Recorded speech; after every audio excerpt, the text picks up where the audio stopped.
Kegunaan benda itu berbeda sesuai apa yang kita inginkan. Bahkan hal yang tersimpel ataupun hal yang paling membosankan itu lebih bisa membuat kita yang menarik, yaitu di saat kita mengisengkan teman kita ataupun lagi iseng ke teman kita.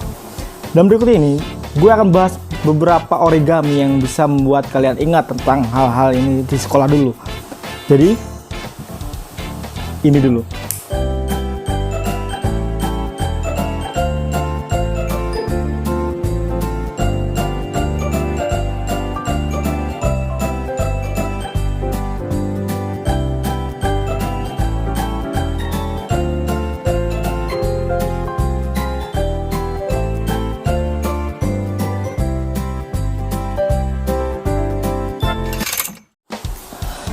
Yo, assalamualaikum warahmatullahi wabarakatuh. Kembali lagi bersama gue di channel gue. Dan kali ini seperti yang tadi di depan dibahas, gue akan membahas sebuah flashback time lagi. Dan kali ini gue akan membahas sebuah permainan ataupun namanya ini game-game receh lah, game recehan ke dulu. Tapi game ini membuat kita teringat, membuat kita tertawa lebar, membuat kita membayangkan kebahagiaan itu sudah didapatkan saat kita bisa tertawa dengan teman-teman kita.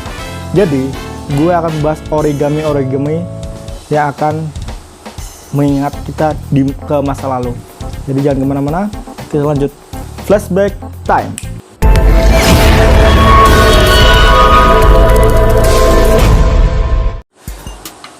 Oke, di flashback time yang part 2 ini tambah basa-basi dan tambah lama-lama.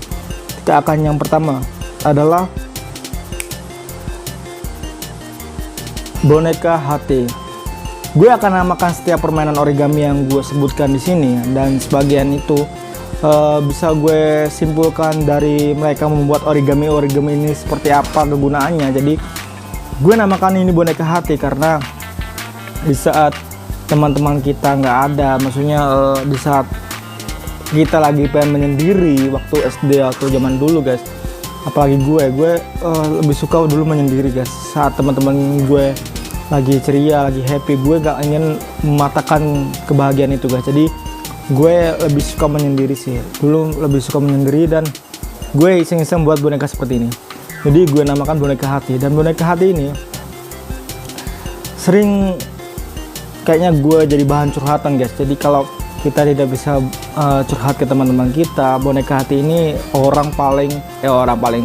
benda paling berguna guys saat itu juga. Dan kita bisa mengontarkan semua masalah kita tidak lewat mulut, melainkan lewat percakapan kayak dua orang gitu. Kita bisa memainkan dua orang sekaligus. Kalau dulu gue memainkan di saat gue bikin boneka itu, gue bentuk sedemikian rupa yang gue inginkan, terus gue bikin suara itu dari suara gue sendiri. Jadi seolah-olah gue ngobrol dengan temen gue. Ya, itulah gue namain boneka hati. Jadi mungkin kalian pernah di saat SD dulu, SMP dulu, di saat kalian iseng-iseng lah bikin origami seperti ini, dan kalian gunakan seperti yang saya ceritakan tadi ya, menjadi teman curhat diri kita sendiri. Dan mungkin bagi kalian ada yang sama tentang hal itu, tapi kalian beda cara penggunaannya ataupun cara bermainnya dengan boneka hati yang gue ini, boleh kalian tulis di kolom komentar. Ceritakan apa yang kalian gimana ya cara bermain origami boneka ini, oke? Dan yang kedua, dan kalian gunakan seperti yang saya ceritakan tadi ya, menjadi teman curhat diri kita sendiri. Dan mungkin bagi kalian ada yang sama tentang hal itu, tapi kalian beda cara penggunaannya ataupun cara bermainnya dengan boneka hati yang gue ini, boleh kalian tulis di kolom komentar. Ceritakan apa yang kalian gimana ya cara bermain origami boneka ini, oke? Dan yang kedua, origami kali ini, origami yang ini adalah origami peramal yang bisa dibuat seiseng-isengnya kita, membuat teman kita menjadi bego. Sorry, ini kata kerja ya, jadi bukan kata kotor, kata kerja. Jadi jadi terbawa perasaan ataupun hati golok lah. Jadi origami ini Ini dia origami teka-teki. Kenapa gue namain origami teka-teki? Karena di dalam origami itu biasa kita menulis angka dulu, angka baru kita menulis tujuan kita, contoh kita menulis cewek-cewek pasangan kita nanti. Jadi kita yang membuatnya, nanti kita bertanya ke seseorang yang kita tebak ataupun kita kasih pertanyaan, terus kita buka nanti di sini, habis di sini kamu makan apa, ini sini nanti kamu jodohnya ini. Terus kalau itu terima ya biasanya iya gitulah namanya orang kalau udah penasarannya tinggi itu jadi lebaynya berlebihan. Jadi kenapa gue mainkan, kenapa gue saranin origami ini? Jadi origami ini biasanya gue mainkan untuk teka-teki gitu. Jadi seperti ramal-ramal ya permainan SD lah, permainan SD. Mungkin kalian juga sama pernah mengalami seperti ini guys. Jadi ya masa-masa itu memang masa-masa indah, dimana masa-masa yang nggak pernah ada rasanya. Kalau kita bingung memainkan apa, kertas itu adalah solusi untuk kita bermain guys. Jadi kita bisa buat origami sesuai apa yang kita inginkan, seperti pesawat, kupu-kupu, kelelawar, topeng, apapun itu. Bahkan bisa menjadi shuriken ninja, itu bisa menjadi cincin. Kalau uang cincin itu dulu gue pernah main. Oke.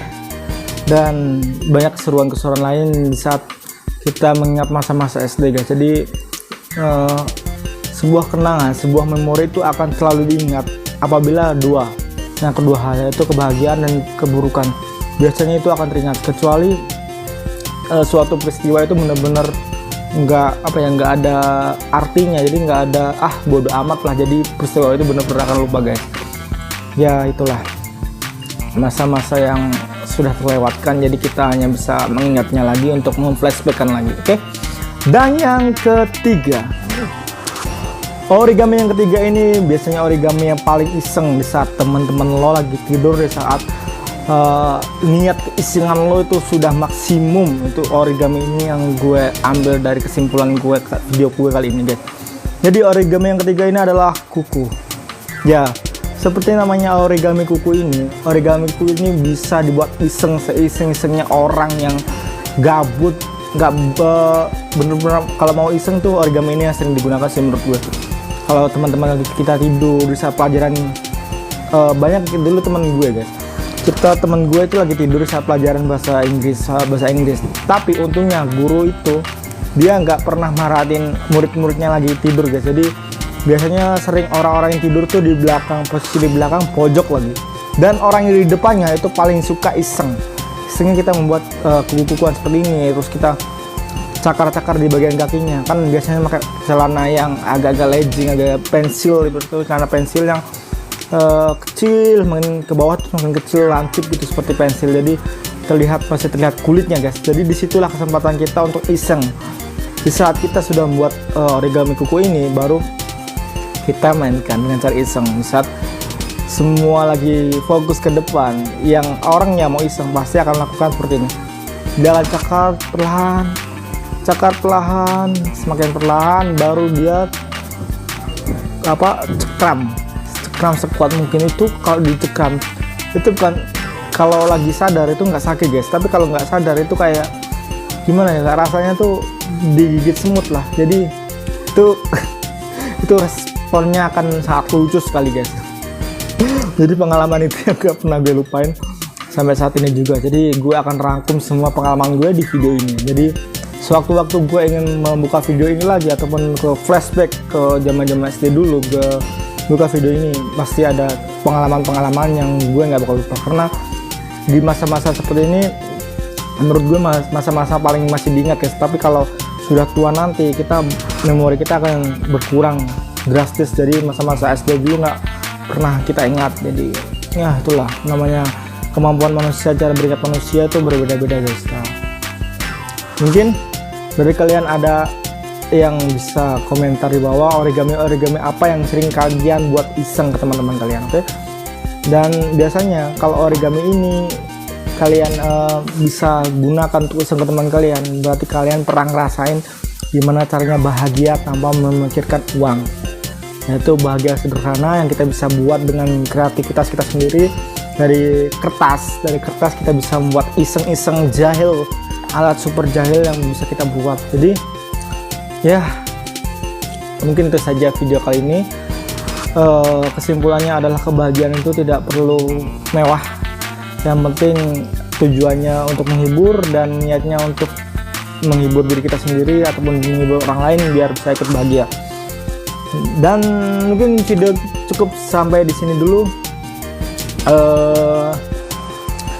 Kurang lebihnya gue minta maaf, dan bagi kalian yang suka dengan video ini, kalian boleh deh tekan tombol like, dan bagi kalian yang belum subscribe, please bantu gue untuk berkembang atau ngembangin konten ini, mengembangin channel ini agar menjadi channel yang berkembang guys, agar gue bisa semangat lagi membuat video-video apalagi yang gue akan tuangkan di channel YouTube gue ini. Oke?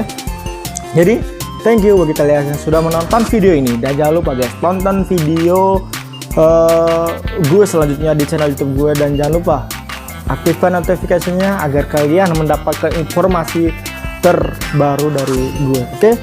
Saya izin memundurkan diri. Sebelumnya saya minta maaf kalau ada kekurangannya ataupun ada kesalahan kata ataupun kesalahan maksud ataupun makna yang gue ucapkan di video ini. Gue minta maaf ke kalian, oke?